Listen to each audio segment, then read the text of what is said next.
ముందుగా ఇక్కడికి విచ్చేసిన సంపత్ నంది గారికి, అశోక్ తేజ గారికి, డిఓపి సౌందర్రాజ్ గారికి, మధు గారికి, అలాగే తమన్నా మేడం గారికి అందరికీ నా హృదయపూర్వక ధన్యవాదాలు. మీడియా మిత్రులందరికీ థ్యాంక్ యూ. ఇది నా ఫస్ట్ మూవీ అండి, ఓదెల రైల్వే స్టేషన్ 2.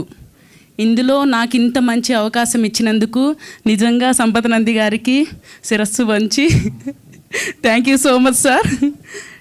ఇంత త్వరగా ఇంత మంచి అవకాశం వస్తుంది అని నేనైతే అనుకోలేదు. తమన్నా మేడం గారు, మీరైతే అసలు మిమ్మల్ని అక్కడ చూసి నేను చాలా ఎగ్జైట్ ఫీల్ అయ్యాను. మీరు దానికి తోడు చాలా హార్డ్ వర్క్ చేస్తారు. అది నేను ఫస్ట్ టైం మిమ్మల్ని అక్కడ చూడటం. అక్కడ షూట్లో ఇంకా మీరు దానికి తోడు ఎండలో చెప్పులు లేకుండా అలా నడవటం చేయటం మిమ్మల్ని చూసి మేము నేర్చుకోవచ్చు అనిపించింది. ఎదిగే ప్రతి ఒక్క ఆడపిల్లకి మీరు ఒక రోల్ మోడల్ అని నేను ఫీల్ అయ్యాను madam. Really thank you madam. మిమ్మల్ని అలా చూసి నా ఫస్ట్ మూవీ మీతో కలిసి చేయటం నేను నిజంగా చాలా ఎగ్జైట్ ఫీల్ అయ్యా. ఈ మూవీ టీం మెంబర్స్ అందరూ చాలా అంటే చాలా బాగా కష్టపడ్డారు. చాలా మంచి టీం మెంబర్స్.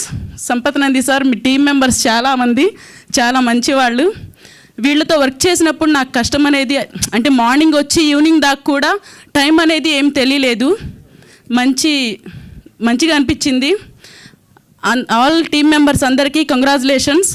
ఈ మూవీ నాకు ఒక గుర్తింపుని తెస్తుంది, అలాగే ఇది చాలా సక్సెస్ ఇస్తుంది అని నేను అనుకుంటున్నా. Thank you so much. Thank you sir. Thank you అండి. థ్యాంక్ యూ సో మచ్ అండి. ఇప్పుడు వంశీ గారిని మాట్లాడవలసిందిగా రిక్వెస్ట్ చేస్తున్నాం.